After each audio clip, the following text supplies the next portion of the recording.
Siamo con Noa, cantante israeliana e anche ambasciatrice per la pace alle Nazioni Unite. Welcome Noa, thank you for being with us. I want to ask Grazie a lei. you, what is the current situation in your country right now, and in what ways has your life changed? Well, the situation is a catastrophe, really. Since the 7th of October, our life has totally changed here in Israel. It's the worst day in the history of our country, where we had thousands of brutal terrorists enter our southern border and murder and slaughter and behead and burn and rape and commit crimes of war and crimes against humanity, against women, elderly, children, young people, innocent people. There are no words to describe it. No words can say enough about the brutal horror we experienced here in Israel. And we also have 240 kidnapped people, some of them babies, who are being held in Hamas cellars, which is against international law, which is a war crime. We don't know anything about these children and these people. No, Red Cross gives us no information, nothing. So, this is our country is at war now. We are at war against Hamas. We are at war in the north border because, of course, Hezbollah and Syria and Yemen and everyone now is attacking Israel, and it's a nightmare. Of course, there are no concerts. Most of the country is closed. Some people are still working, but most people are just volunteering to help other people, because the entire country now is in crisis. And the beautiful thing is how many people are in solidarity, in generosity, in kindness, helping each other to survive, to pass this time. That's our situation now. Family members of the victims and hostages have made lots of demonstrations during the last weeks. What are they demanding from the government? And in your opinion, what should be done to bring the hostages home right now?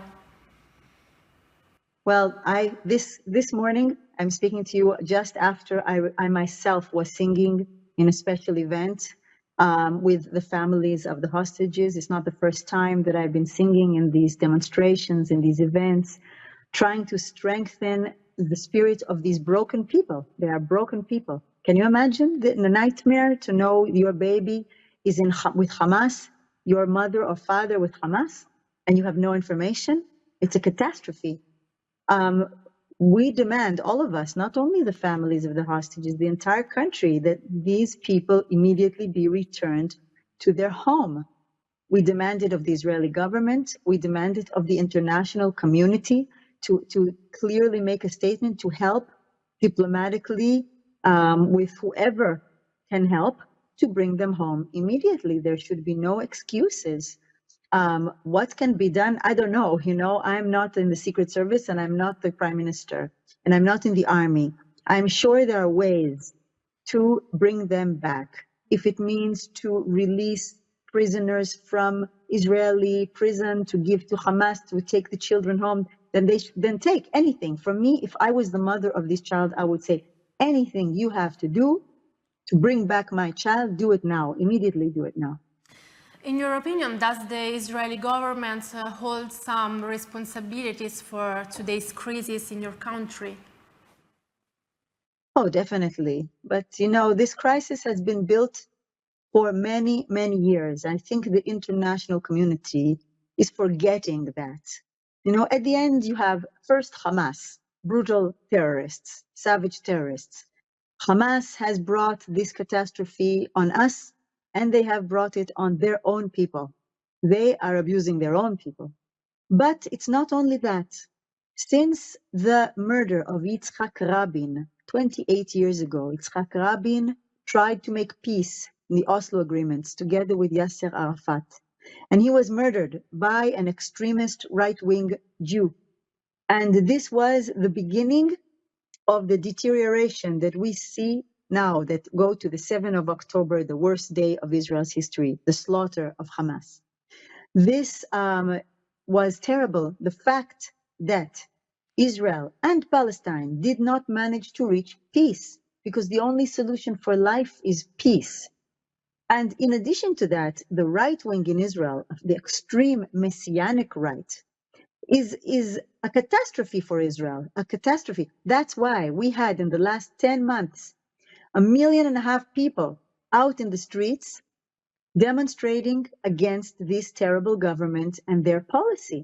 Because to continue with this, with the occupation, without creating a state for the Palestinian people next to the state of Israel, 2 states for 2 people, that's the only solution. Anything goes against that is death for everyone. And everyone is responsible. You must understand, it is the Israeli right wing, Netanyahu, and the messianic settlers, and it is also all of the terrorists and extremists on the Palestinian side, in the Muslim countries, in the Arab countries, everyone calling for jihad, everyone calling for death. The only solution is peace. Peace, 2 states for 2 people. That's the only solution. Many countries in the world and the public opinion in many countries are asking for a ceasefire in the Gaza Strip. But according to the Israeli government, a ceasefire right now in the Gaza Strip will go in favor of Hamas. Do you agree with that? Look, we have a terrible situation right now. Terrible. If it were up to me, I would stop all wars in all the world. No violence, no bombs, no killing. And of course, me as a human being, when I see the destruction in Gaza, it's terrible for me to see. I wish I could stop it. It's terrible. But you cannot forget that right now, Hamas is responsible for the deaths of the Gazan people. Hamas has brought this tragedy on the Gazan people. And they want it. They say in all their videos, we want martyrs. We will free Palestine with the blood of our people. It's horrible. It's horrible. They slaughtered our babies. They raped our women. What did they think was going to happen? That we would sit and let us die? No, of course there was going to be attack. Now the Israeli soldiers are trying to help the Gazan people escape, the women and the children. Who is stopping them? Hamas. Who is putting the bombs under the schools? Hamas. Who is putting the bombs under the hospitals? Hamas. They want the death of their own people. This is, it's a horror. It's a horror story. So I don't know what we should do right now. For me, of course, the ceasefire is the best. But first, 1, all the hostages home. 2, Hamas must be eliminated.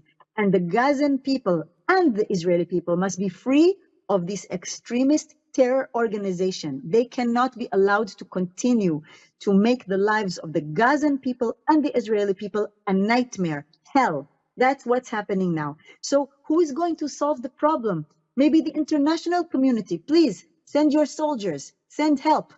Egypt, come. UAE, come. Europe, come. Come here, stop Hamas, stop the terror, stop the horror, and give us Israelis and Palestinians security. So you see, it's not so simple, ceasefire. I want a ceasefire, but I also do not want my children to be in danger to be slaughtered by Hamas terrorists. And I do not want to betray the 240 innocent people who are being held by Hamas. So please, I invite the international community to come and to help us to solve this horrible problem, which is not only the problem of Israel, it's the problem of the world. Extremism and terror is the problem of the world. Children kidnapped is the problem of the world. Jihad is the problem of the world. So please, world, come help us to solve the problem.